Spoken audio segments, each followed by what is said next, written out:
Hey yo, what up, it's Don. Sammy Lee here. We are the Soul Brothers, back with a very important update for you guys. People have been asking us, putting a list together for some of the best shoes for hoop season. It's officially ball season, and the NBA is about to start up. Ooh, it's going to be an interesting season. Yes. Some very interesting moves happened in the off season, but that's a whole separate topic. Let's talk about, solid shoes that you can cop.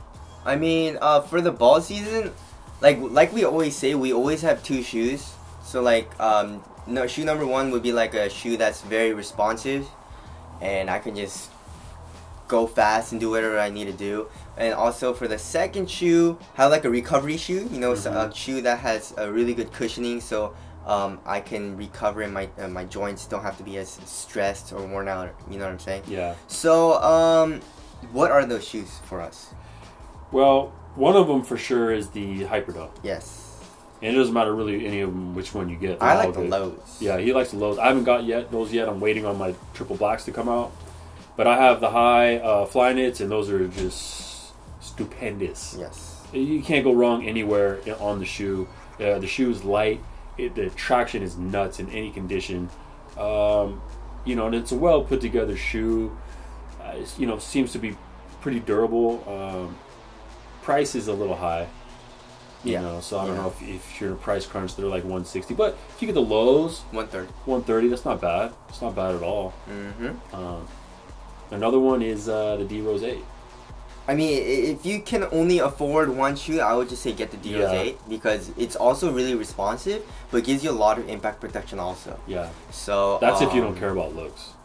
The shit is dusty. That is true, but it's definitely not the best looking shoe. But it's kind of growing on me. I mean, if it's ugly at first, and then I love the performance of the shoe, I start liking it. You know what happened is I got a new colorway of these, and it's the jackered upper, and I like the looks of it a lot better. It doesn't have these little tiger marks. Although these do good for performance because it allows the toe to bend a little easier. Just performance, the shoe's nuts. And if you're like really balling, you shouldn't really be too concerned with aesthetics. Just get out there and perform and do what you got to do. But they do need to release some more colorways of this. Yes. For different, some team colorways, and I don't know. But yeah, shout out to Adidas for making that D Rose 8. It's amazing. It's a banger. Secondary shoes, I guess those are our main shoes. Like the D Rose 8 and Hyperdunk are what we would recommend to you guys. But other shoes that you guys can get that are pretty nice are really nice also. But for us, it's not as nice as the D Rose 8 and the Hyperdunks. Or the Crazy Explosive 2017 Prime Knit. The only reason they're amazing, but the only reason I don't like playing it that much anymore is because the traction is not A1, obviously. Yeah. And then it's just too bulky, or it's not bulky. And it's a little hot. Yeah, it's hot, and it's like there's a shit ton of foam on like. It's not bulky. It's puffy. Yeah, I don't like that. It's just like a kind of a thick upper, but it's a nice tight fit, and it's an awesome shoe. The cushion is nuts, obviously. Yes. But yeah, it's just and the traction is really not too durable. I mean, last year's Crazy Explosive Prime was so nice, it's so thin, but they just kind of messed that up. Another one you can't go wrong with is the Hardens. Yes. The Harden Volume 1. That's also a very durable shoe, very supportive.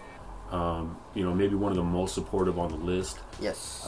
If you're kind of a bigger guy, you like to do a ton of crosses and putting a ton of lateral torque on your shoes, that's a great shoe. And it's got a little bit of boost in there. Price isn't nuts. It's $140. You can't go wrong with that one either. You can get some on sale too. Yeah. And then also the PG1, the Kyrie 3, and the Dry 4. Yep. They're all great performers.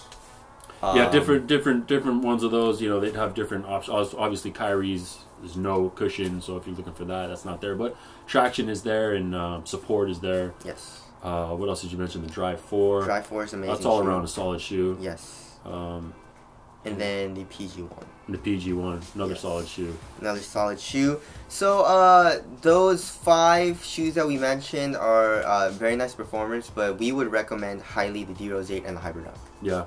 So there you go. But there's some shoes coming out, so that could change pretty quick. That's why we do these videos often. So you know, we're not just trying to be redundant. We're trying to, you know, new shoes come out and the lists do change. You know, we're testing the Jordan 32 right now. The Dame 4's coming out. The LeBron 15's coming out. The Curry 4's coming out. A lot of stuff's coming out. And I don't know what else is coming out, but I think there's some other shit coming out. The Kyrie 4's probably gonna come out soon. So yeah, there's a lot of shoes coming out, and I feel like the Dame 4's are gonna be actually pretty nice. Yeah, so, I'm kind of hype on those. We might need to change the list, but that's it. Hope we helped you guys out, and we'll see you guys next one. Later. Peace.